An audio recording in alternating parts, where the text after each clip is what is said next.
Friends and family of the multiverse, it is I, Ace Trainer Argent, proud to say, no, overjoyed to say, welcome to the Blerd Bar Season 3 with more sauce than a Big Mac. Coming with them bars so hot they blow your cussing wig back. Big facts. Y'all thought we was done. Now that's a real cat. Just last week, I heard your auntie say, girl, they did that. Hey. We winning, we fly wheeling and dealing. Got the culture, the cocktails, these takes hot, but we chilling. Go. Ace Trainer Argent, baby. But I am just one of the three. We got four party members. I done miscounted. I'm kicking in the door. Now I got to kick it over to the man beyond the beyonder. Has tea with the tribunal. Told Perpetua she was perpetrating a fraud. Big Dan talking to the people, man. How y'all doing? I like that Perpetua bit. That was good. I did. I like that. That was wonderful. I don't even know if I need to do an intro, but let me first start off by saying it's Big Dan. Big Dan. Rodan. Rodan.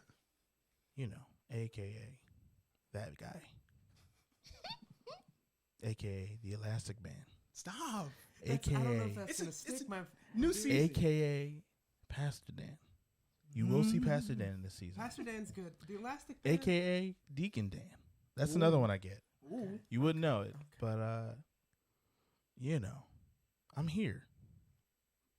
Because I'm coming at you live from the 215, your comic book connoisseur, your sommelier of sci-fi and superheroes.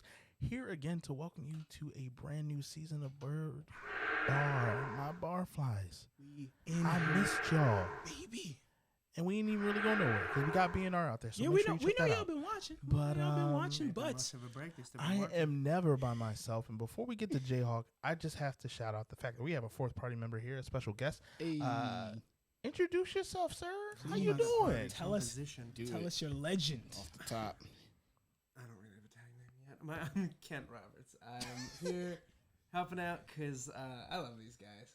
This show is a good one. No. Don't be modest. Now, this is the master of the dungeons, the monarch of the mimics. The king of Kaiju. The king of Kaiju. Kaiju Kid? Yeah, that's me. John Jaggerwater. Yeah.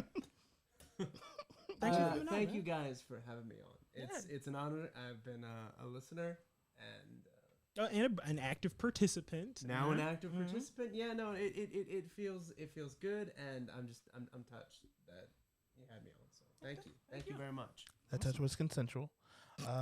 Yeah, no, I was touched consensually. There we go. You are no good. But now to the Lord of the Shadows. Yo.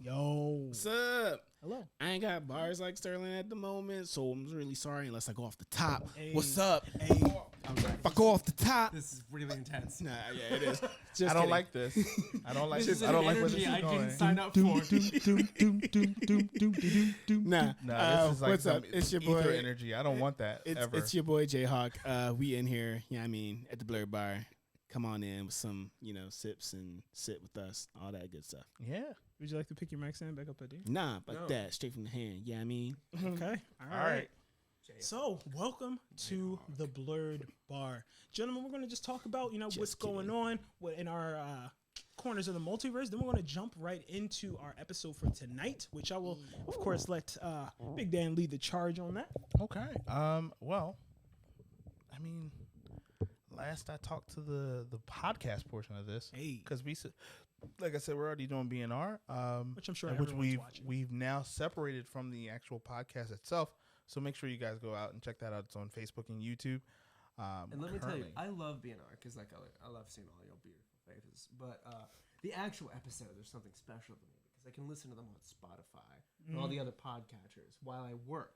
And I am a mail carrier, so that's very important to get me through the day. So. We are here for you. Happy to help. And the Blerd Bar, like I said, the BNR portion's videoed because it's a little bit more dynamic. And so that's why it's currently not on Spotify or on Anchor or any other podcast listening platform that you're familiar with. Anyway, yeah, I mean, Jayhawk got engaged. Congratulations. Over I literally didn't know that. been sitting next to you all night. Congratulations. That's true. Thank you. I didn't know I was gonna get shout out like that. You know, I just figured we catch up It's like the I bar didn't know fives. you were gonna air my business out like that. Didn't know this is almost live. No, he can get it in post. You can always get it in post. I mean, won't. you know, as you can see, we are at a new location. This is just because life happens, and you know, Big Dan had to move. He don't own; he rents. Jeez, that's Also, I got my baby girl number 2 out here. let's go. Hey. 2-month-old baby Hey. Rue. Hey. The Rodan clan continues to grow. Sterling, what's going on, man? How you been? Thank you for asking. I have new glasses. There we go. So That's the thing that happened in your life. That's the important They thing, ain't got apparently. a kid, you got glasses. Yeah. I mean, Josh got engaged, Josh but got Sterling's like, engaged. I got these glasses, though. You know what that means? Disposable income, which is something that planning a wedding and having a new kid doesn't allow. So I respect that. I'm proud of you for I that. ain't say all that now. Don't say that. I got one Oh, song. he Hope you got like it, hear it. money. He got He money. from Westchester.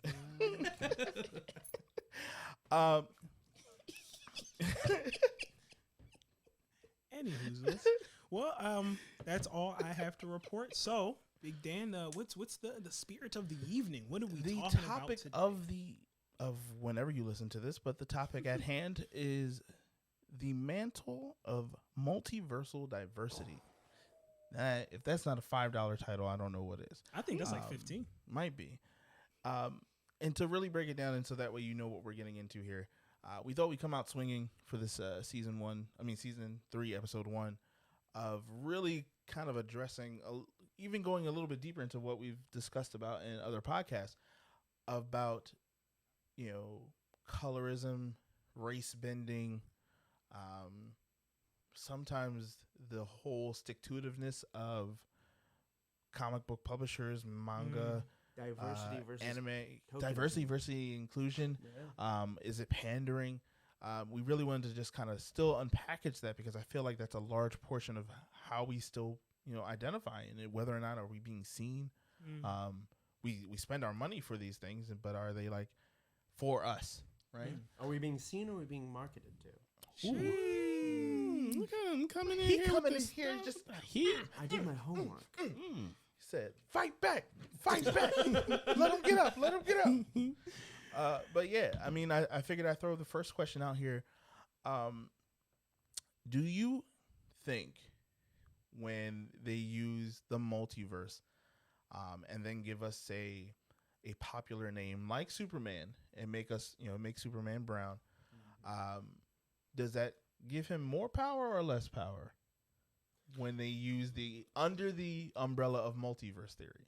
No, that's interesting because it depends on what you mean by power. Because a black Kal-El is something I've thought about since I was a child. He takes his power from the sun. Melanin should be a part of the equation, right? One would think. You would think, right? I personally love Calvin Ellis, the President Superman. I love Val Zod, the Black Superman of Earth 2. And when it comes to Kal-El, who is typically white in the mainstream continuity, making him black, how should I feel about that? As a lifelong Superman fan, a black lifelong Superman fan, I don't feel like it's like a cheat necessarily. But I don't think it'll ever be enough. I think it's good.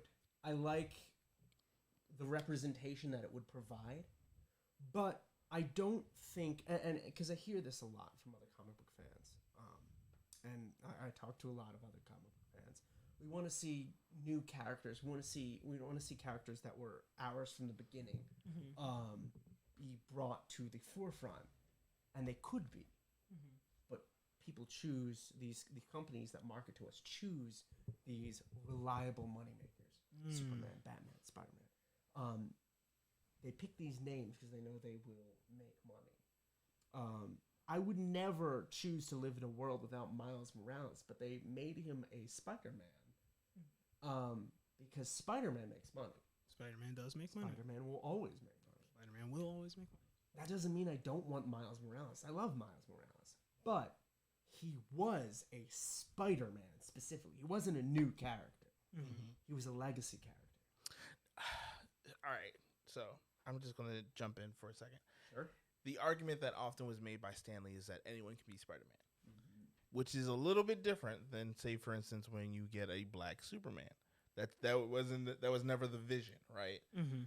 Stan Lee went in with the vision of Spider-Man, saying that anyone could be. It could have been anybody could have been bit by that spider, and so for that, I do understand. While we got a Miles Morales out of it, he's under the mantle of Spider-Man because technically anyone that has spider powers would be a Spider-Man, Spider-Woman, Spider person. Spider-Ham, if you... That happened. So, all those ham Americans out there. Yeah, all the ham Americans. Americans. That's a thing. I don't know. This is America. It is now. But I do, to your point, I do feel like it's a money move versus an actual move of compassion to a demographic of your audience. Not even a move of passion, a lack of content creation where we don't want to spend the time to make up a new character and put in new thoughts and new storylines and do it well and actually create a new identity. We'll think of some storyline and we'll slap it on this old legacy character, and then it might stick around, it might not, but meh, you'll buy it anyway. So I understand that, and that's why. Do me a favor, think of a character from the last 15 years of comic books that has stuck around, that is neither a legacy nor a multiversal variant of a character. So by multiversal variant, I mean Calvin Ellis Superman, Miles Morales Spider-Man. When I say legacy, I mean Kamala Khan Miss Marvel. Think of if you can think of a character that is stuck and become popular in the last 15 years and really sold books. Really? As a minority? Yeah, as anyone, even. Even anyone. So my default was going to be Sentry because he came back at some point. I know he died at the end of Siege, but I think he came back at some point. Maybe I don't know. No, they face him in and out consistently. He's been around. Yeah. So that's my go-to comic book character who has sold. So who has sold? So I'll take who are characters I've heard about because I haven't been reading comics since 2011. So when I pop into Atomic City and see Chris, shout out to Chris, you'll see him on the show. But who are the people what do I see? When I walk in and I see people are buzzing about. Because I have a point I'm making here. Please so go ahead. No, go ahead. Does Knuckles count? The echidna? Well, I mean, who is now Black Superman? I mean, he is voiced by Idris Elba. But yeah, I'm still wrapping my brain around that. That's going to be interesting. That should be interesting. I don't think it should be that difficult, but because it'll Jaleel White was the voice of Sonic. No, not racially at all. No. Because it's Idris Elba. Oh yeah. Oh no, that's personal. Are we keeping the accent? Or are we trying to make him? Yeah, I mean, is he a Philly bull again? Is Knuckles British? Is Knuckles the? What is it? The British Jamaican? Yeah, that's a tangent and a half. We can come back to Knuckles. Multiverse theory, baby. We'll come back to that one when that releases. Your point. Yes. But no, he had a question. So I think to answer it, you said a legacy character or not a legacy character. Not a legacy character nor multiversal. And consistently selling books in the last 15 years. A character that has become hot, a character that has become big, that hasn't been a multiversal variant or a legacy character. They have to be a POC? No, they can be literally. They can be anybody. I mean, technically. Why the last name? No. Last 15 years. Stopped. That's an old comic. That's true. Damien? No. Damien doesn't sell. He doesn't. The fourth Robin. Sorry. Fifth Robin. Wait, well, not count Stephanie? If you can't carry sixth. But Carrie would be in the background because she's in the future technically. Yeah, she's in the future. Okay, so in the future that doesn't exist anymore. Point being, anyway, he's another Robin. Yeah. But to answer your question, I mean, you got your same people. It's no one. Yeah, exactly. It's Superman, Batman, Spider-Man. new characters do not sell. The prison we live in is called capitalism. And it's whoever sells books, whoever sells movie tickets is who the companies are going to push. And that is stifling to the creative process that will actively work against us getting those new characters of color, those new black heroes. It will always work against that because the motive is always to sell the most. And we'll always sell the most with these recognizable names, these franchises we can sell. What about Black Sands? Black Sands is very new. They're moving though. They're moving strongly. I was about to say shout out to Black Sands. We need to support.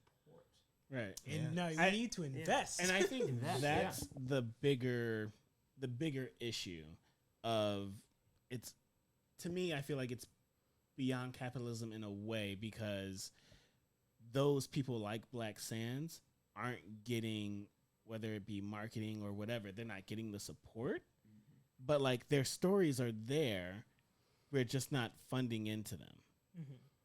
Like we're not funneling into them. So there's a dilemma here, and I think without really, I don't want to stray too far away from the topic, but at the same time, if you look at the way the business model is set up, right? You're going to stick with what you know based on the fact that, like, if you're still doing it, even in the sense that you're still doing it, like comics print is dying, right?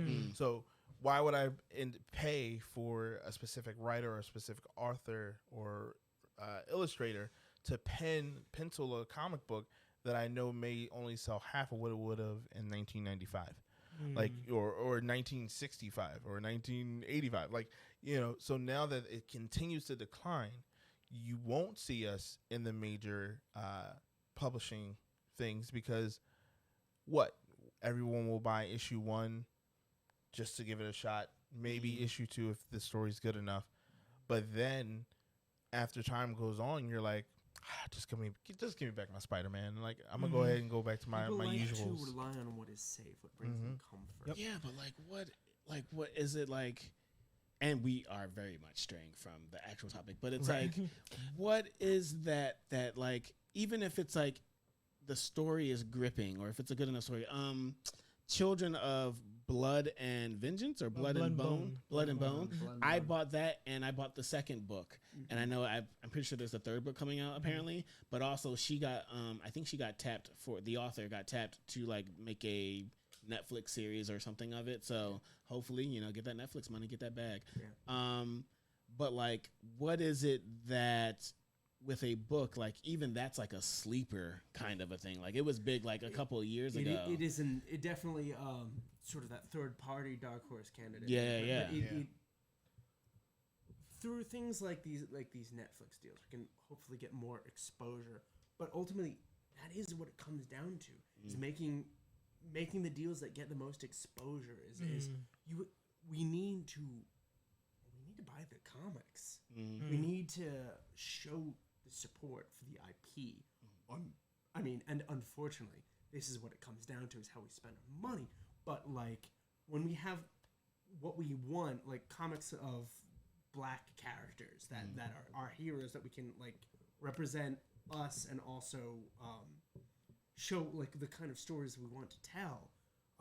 We need to have to go in on those comics. We need to go in on those Netflix series. We have to go in all of them. We have to support them, and because that's the system we are in. We need to vote with our dollar on those things. Yes.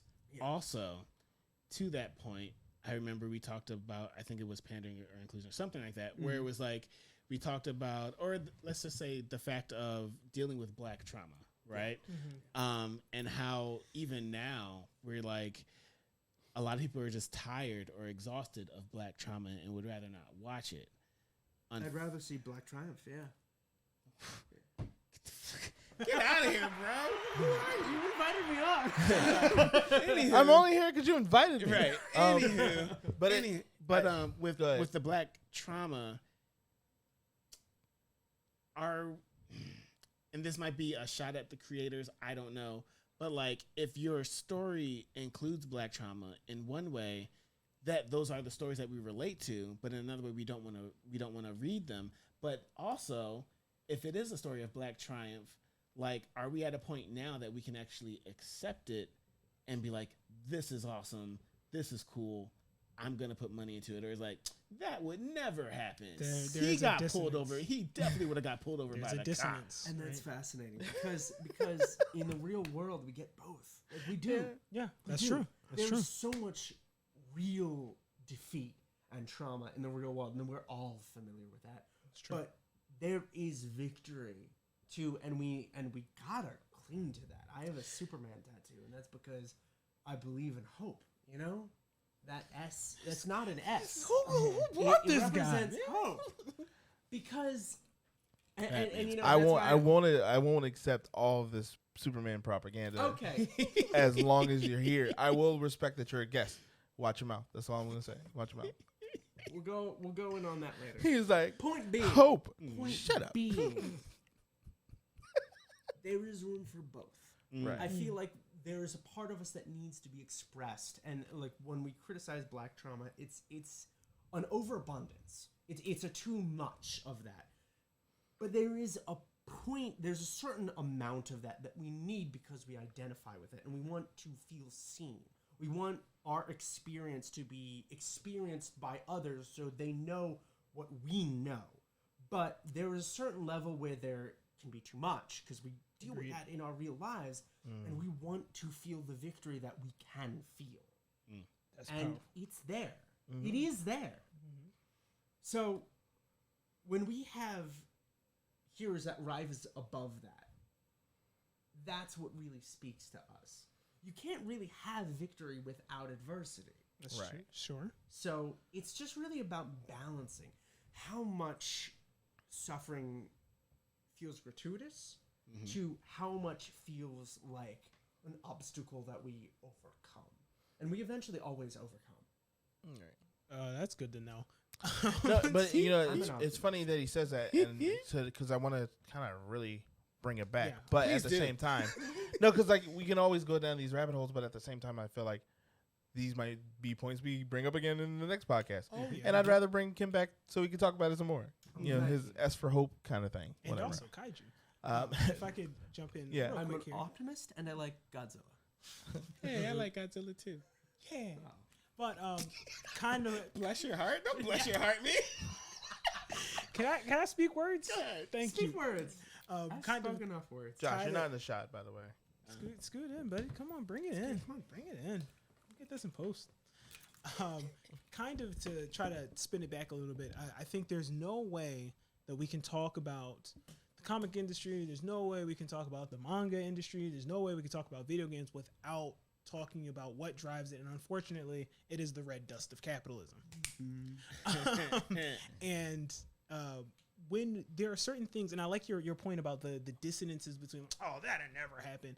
I think there are certain characters that we could see that we hold that distance. Like if you ask me, when I think Captain America, when I think Superman, they're in the same vein of like, this is America. And I personally would never like think of America automatically as a black man, which is fucked up. Like, I mean, that's cussed up. Like, you know, I gotta think about that. But there's just that tie, and they go into that with Sam becoming Captain America. Yeah. And I think a lot of the conversation is also centered around the Black Superman. I'm not Idris Elba. The Black Superman I would also. watch an Idris Elba just for the record, just so it's out He's just there. like, I come from Krypton. Blimey, eh? Okay, I would not watch a British Superman. That's where I draw the line. It's like Lois. Kryptonite. Oi, Lois. Stab, Lex Luthor. No. Eye blast. We gotta keep our friends across the pond. The Blerd Bar also welcomes you. I don't want no smoke from Idris at all. But all right, I'm really a quick. fan of Idris. I love I Idris, just want to. but It needs to be known the bar does not discriminate against the British. no. But to your Or point, anyone. because you said that, and the problem is right, is sometimes the strategy is familiarity over function, right? Mm-hmm. So, like casting Idris Elba for Heimdall, Mm-hmm. which is a Norse god, but what the MCU did was set up Asgard to be more of a very like diverse place than what it actually is, because technically Asgard would be the White people. white, you know, Wahite. for I mean, it would be white if you. because I imagine mean it as technically descended from Earth, Norway. right, but that's space that's Norway. But there's space Norway. but there's space. It's space Norway. Space Norway. So you know we know we not out there in the cold, but it is what it is. But you know, and then there were certain other drops in there where they did Valkyrie, Tessa Thompson, but my issue often is Sorry, was that picked up from? We'll get it in post. You're right. what? What did you say? You just Nothing. that He Tessa. said Nothing. nothing. There was a vocal. He was talking about how much he loves his wife. I bet. Yeah, I was talking about how faithful I am to my beloved Right. wife. But Exactly. my issue often That's is what I when heard. you see these characters on screen, they get depowered, Mm. right? Or if you That's true. see a race bent character, next thing you know, they're not as strong as the original canon set up for, unless you have people like Sam Wilson or Luke Cage, who have kind of persisted through the ranks for certain things. Who have lived through the traumatic experience of being once blaxploitation, Sweet Christmas. right? And jive baby, jive turkey kind of type talk. But then when we see these characters on screen, Zoe Saldana as Gamora, like they're all like, something feels lacking. But wait, hold on, because I want to push back on that a little bit, because Gamora was still the #1 assassin. In Was. word. In In word. word. They were like, oh, she's the most dangerous woman in the universe. But because and you then never see it, No, you feel she still No. got you smacked feel- up, man, in that prison. You've seen it. I will say, You was there. I don't I know y'all think it was You was there. coincidence that Miles was the main character of Into the Spider-Verse. By the way, the best Spider-Man movie. I don't Hands wanna down. hear any debate. And also, Not a fan of Miles Spider-Man Morales 2? was the main character. They could have made Peter Parker the main character of Into the Spider-Verse, but they made it Miles. he's also Miles- super powered. He is super powered. He He's is. arguably more powerful. Yeah, I was about. In That's fact, Arguably. I would say he is. But more Yeah. powerful than once Peter. again, we saw him as an untrained version of the Miles that we know in the comic books. but with he- higher potential. But Right. with the ceiling being a little higher, at the same time, like I said, we often see on first looks a depowered version or an underpowered version of these characters when they make them not white. That's fair. Whenever the mantle's passed, Batwing. I was literally thinking, We're talking about Batwing. All right. No, not really, but We don't have to we, talk about. we don't ever have to talk about Batwing, but we do here at the Blerd Bar because is it Batwing? It's never bad. Wait, It's never Batwing.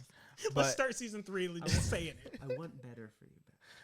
We all do. I don't Batwing's care. The Batman's Idris Elba. I'm sorry, Dan. We were saying multiverse, man. But multiverse, right? So you see it happen with like the ancient one, right? They didn't want to make they did not want to do a Chinese stereotype, which we appreciate. Thank you. Don't do that. It's bad. But And yet, but you didn't really do better. can we I- talk about the Mandarin? I was on my way there. I was on my way Sorry, there. I didn't mean to Kingsley? cut you off. The Mandarin, who is a legit character in the Marvel universe, was then played by Ben Kingsley, who is a great actor. But you didn't do what you did. You tried to avoid stereotype instead of apologizing for it and casting better. You went white, and which is hey. Sometimes you go into the audition room, you don't get the part, right?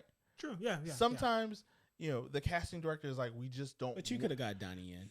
But you just got anyone. you just don't want to make the mistake of being creating a caricature. That word. That word. Caricature. Caricature. Thank you. Caricature. Couldn't get it out.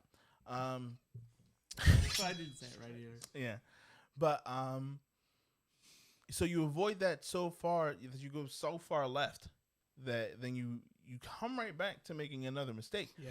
And I'm just like, all right, well then. And where did that bring you? Right back to, exactly, right? Because Thanos, as they showed very well, could have been played by any deep voice, great, impactful actor, and they chose right for that. Josh. I don't think that they chose right for Gamora, regardless of how much money she makes now from this role. Great. I didn't think Scarlett Johansson was a good Natasha Romanoff. Like to this day, y'all just had a contract that y'all didn't really stick to, and then and kept it going.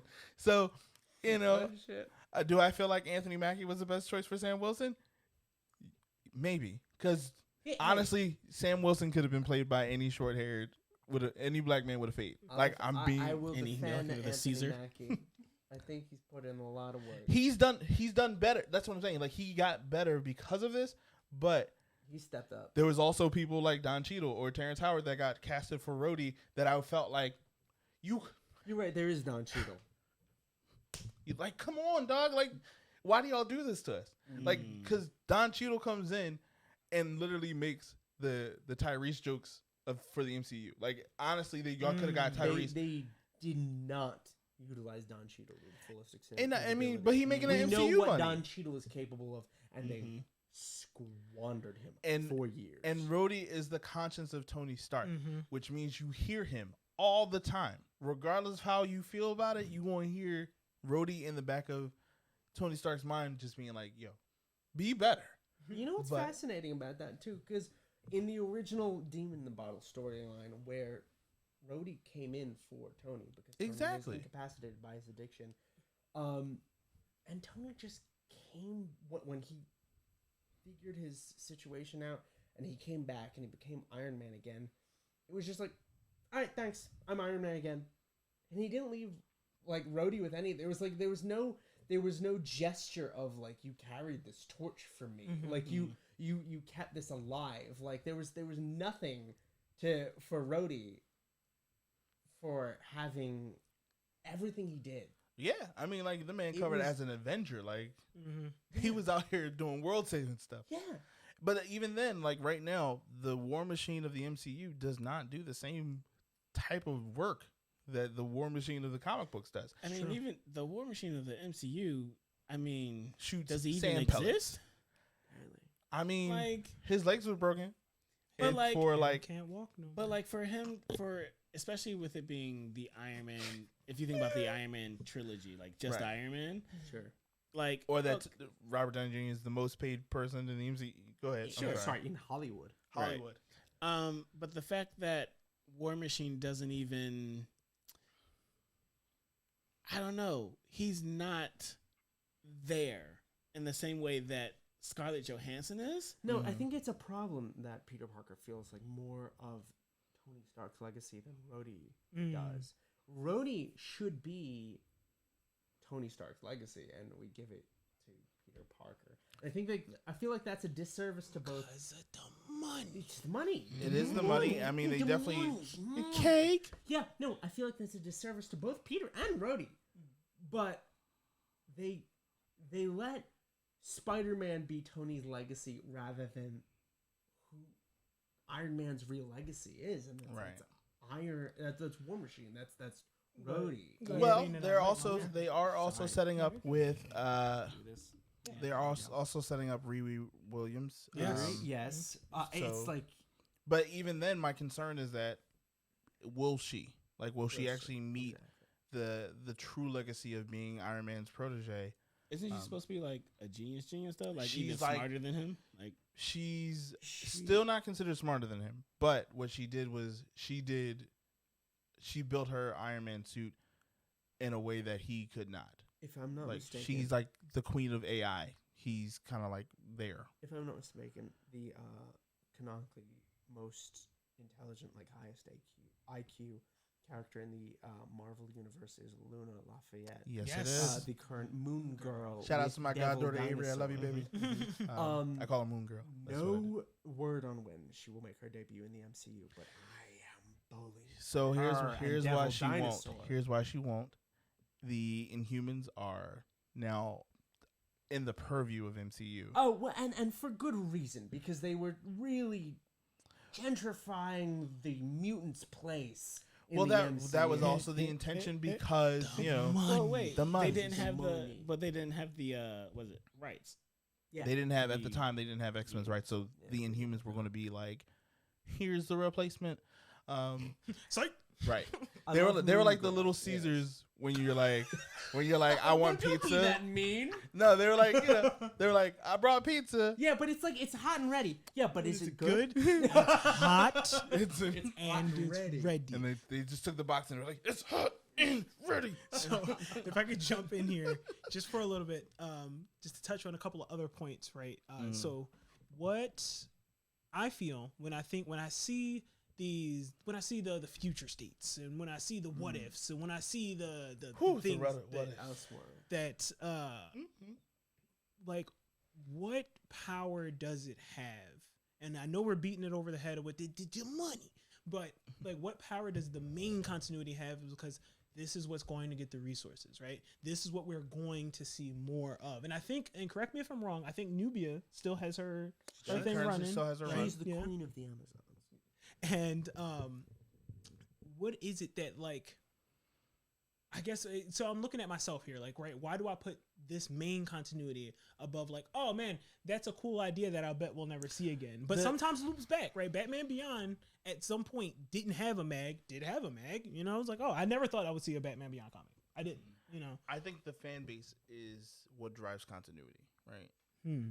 Like, you want continuity so bad because the fan base asks for it. Miles and Spider-Gwen into the 616 main Marvel continuity because they were popular. Because of the fan base. But that's the thing, right? And I'm gonna let you finish your point. But when your demographic is 80%, white, and 50% of that demographic is like incel hardcore fanboys who buy every pull list. I'm being big oof. big oof. Big oof. But it's the truth. Like, I don't want Brown in my continuity. Like, that's being honest. You're like, oh, you put a little Miles Morales in my soup. I don't want that. So, now they're fine with it because it is what it is, but at the same time they won't buy that comic. They'll continue to buy Amazing Spider-Mans or Detective Superior Comics or Batman Inc. Why would you do this? But it is what it is. And so because of that, like, you have the Nubias and you have Calvin do have the publishers trying, right? Like, they do try. Camilla Khan's still out here selling issues, and they don't disrupt her run, largely because I feel like they would get flack once the fringes of your fan base find out that you like continue to mute brown people. Then you're like, we don't want that smoke. So that's not in 2021. Not in 2021, especially when everybody's at home and can do, pretty much ruin your company from Twitter, right? So, but at the same time, they're just like, we'll keep it going, but we can't really keep directing resources to this. We're also not going to promote it hard, right? So, to answer that question, I think it's really about, while we keep saying the money, it's often about the fan base, right? Because even if let's say we jump over to like anime, right? Okay. Sure. Yeah, Anime will tell you that these are just characters. The color doesn't often matter, right? Like you're normally not normally having an argument about race in anime, especially shonens. Like until you are Piccolo's black. Yeah. I'm sorry. Right. Oh, don't do that, dude. That was like 2 seasons ago. Okay, fine. Alicia Cobb would like to know your location.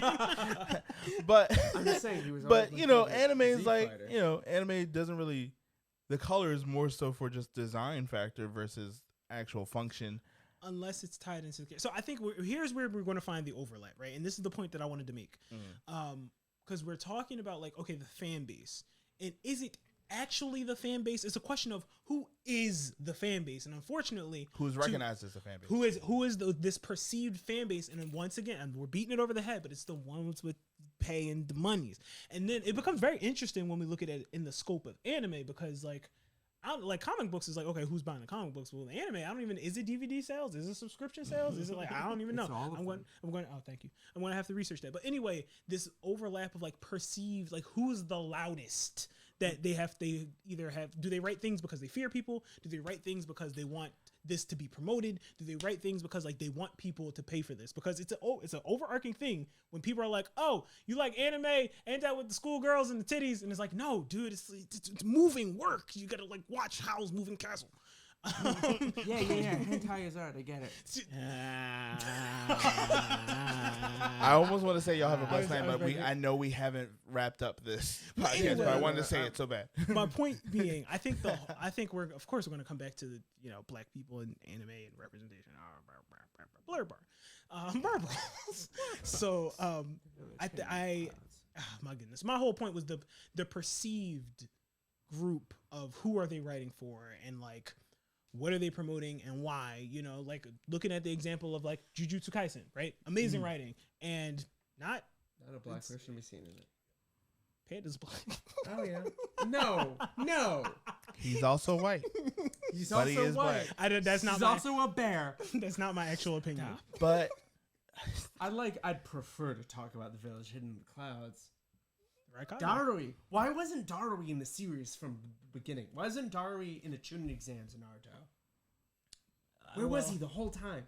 If Kishimoto had Darui in his back pocket the whole time, why couldn't we have met him in the tuning exams? If Kishimoto could write women, why would we have Naruto?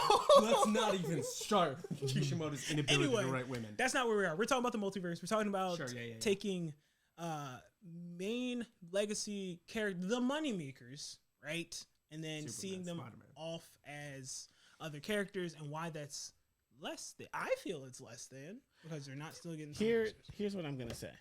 I think it ties in with the anime aspect as well as people of color and how the West does things. Yeah. With capitalism and all that good stuff. Money. The issue is America cannot close the book. They can't be like, all right, that was Batman's story. It's over. It's done with. Let's put it away. Why can't they do that? Money, legacy character, all the good stuff. I would make a counter argument really quick. Hold on. No, go ahead. I just want to say, I want to say that before you tie that, you're going to make a I have a counter argument. That's all I wanted to say. And I think because they can't do it, we can't give the space to new stories of people of color. Because I think in this day and age, we are very primed and ready for people of color to enter new spaces. And I think Marvel and DC know that, and that's why we're getting these one-offs, unfortunately. I mean, Future State was a whole thing, right? Now, how many of us are buying Milestone Returns? Nobody. Season 1? Icon. I would like to. I'd like to. I would like to. If we support these, and again, I don't enjoy the fact that we are here, but if you vote with your dollar and buy the comics, such as Milestone Returns, Static Season 1,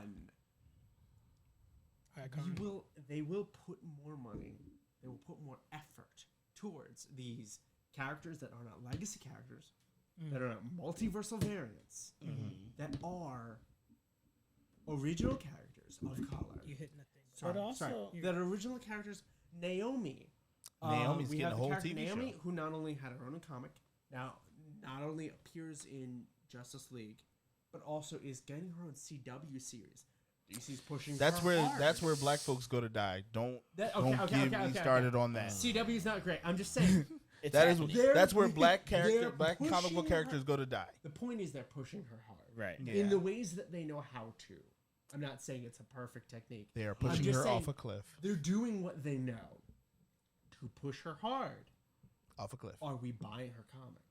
The big question. Are we doing what we can to show that we are interested in this character, in the idea of characters that aren't legacy, that aren't multiversal variants, that are just black characters? So the true villain is you guys. No, I'm kidding. The true villain is capitalist. But is it also like, is her story good, right? Because that's a question that raised in Black AF. Yeah. Where it's like, all right, do I just like this because it has a black character, or is the story actually good? And if the story's not good, I'm sorry, nah. Like, I'm gonna go to Jujutsu Kaisen and be like, it is what it is. Yeah. I think it's definitely our responsibility as consumers of the things we enjoy, and especially as black consumers, like, we have to call out when stuff ain't good. You know, True. It's like faking it don't do no good for nobody, right?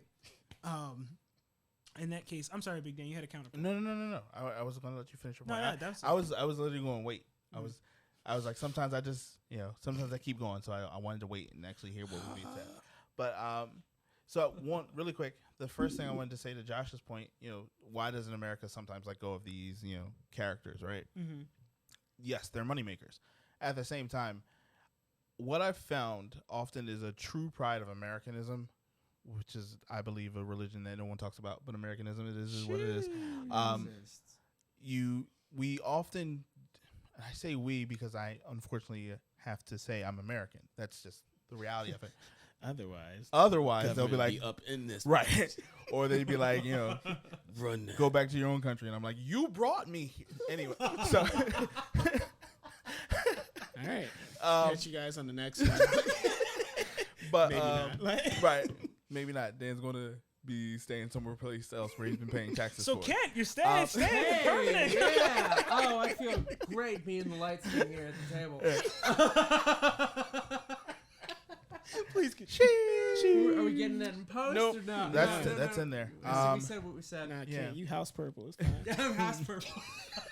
We gotta wrap this up, man. It's going really off the rails. quick. Did you guys know that there, in the Silver Age, was a continent on Krypton of super intelligent black people? That's what they wrote. Yeah. Yeah. I remember that. I remember reading that. That was a thing. So cringy. Yeah. Can't go It back. hurt. Can't go back, though. No. Remember when they made Lois black accidentally? I do remember that. Whew, she woke up as a black woman and was like, I don't like this. They did sci-fi cultural tourism. Yeah. But really quick, to answer Josh's question with my counterpoint, America doesn't know how to let go of a story. No. Even when it's something they made up. Thomas Jefferson, founding father, a great guy. Slaves? What? George Washington? Daddy of our country? Jeez. So you're trying Slaves? to see What? Batman 80 years later. So here's my thing, right? Like, tying it into CRT. ooh, maybe. I mean, yeah. But if you look at Superman and Batman, these are now fundamental staples of America. Mm-hmm. You don't go and change the color of who these people are. You're not allowed. Do not touch. If they die, we'll bring them back. That's like George Washington being black or a person of color. Hamilton. But that's the problem. Is sometimes America doesn't want to change a narrative because it's paying bills, and so you don't want to pass the mantle of bigger than it's paying bills. It's paying into feelings. It generates this mythos of that's larger than life, right? Now, no one needs another Batman movie, but we keep getting them. Now, here's the thing. Sometimes you can lead the market. Sometimes you can lead America by a leash a little bit. You can drag it kicking and screaming. I feel like there were a lot of people that weren't ready for Miles Morales, and then we made them ready by exposing them to Miles Morales. Mm-hmm. Sometimes you can lead by example. Mm. You can push forward a black Kal-El, and then it works. It sticks. It lands. So then whose fault is that, though? Well, because I remember you saying, vote with your dollars, which is true. Yes, absolutely. At the same time, the people who are creating, show that you care by actually giving us a prominent black character. Exactly. The creatives need to be part of this equation, too. Right. Yes. The creatives need to understand what the market is, the demographic is, and how many of us are, consumed. How many of us, want to see ourselves in the cape. We want to feel represented by things we're passionate about. If what we are trying to consume understands what the market is, if we let them know that the world's ready for a black Kal-El, a black Peter Parker, a black Spider-Man, Superman, whatever. Or a new black person. Or a new black person. We're ready. We are ready. We need to make them aware. We need to be them. Or redirect our dollars to where those stories are already being told. Or redirect our dollars to where the stories are told. Buy those comics. Buy Virgil Hawkins. Buy Static. You know? Yeah. Pay in a Static. Pay in a Black Lightning. Pay in a... Black Sands. Black Sands. Yeah. Black Sands. Pay in all of it. Yeah. Show them what you want to see, and they will respond. Or they won't, and we can just make our own stories. We'll force them to, or we'll do it ourselves. Okay, all right. So seize the means of production. Sorry. We're starting a revolution. Right. we've reached the end of the episode. But really quick, we are not, obviously we're saying something that has been said before, but we are a part of this community, and I think it's important that even with this first episode of the season, that it's understood that we're not stopping. Like if we have an issue, we're gonna talk about it. If it's light and fun for an episode, then great. But don't forget to like, don't forget to comment, don't forget to subscribe, don't forget to tell somebody else about this. Support the Blerd. Yeah. I mean, if you one day maybe me and Josh are working on a story, maybe me and Sterling are working on a story, and maybe it's good enough that you buy it. Who knows? But if you ain't paying our bills, we can't help you with these stories. Good night, everybody. Good night, everybody. Y'all have a blessed night. The prison we live in is called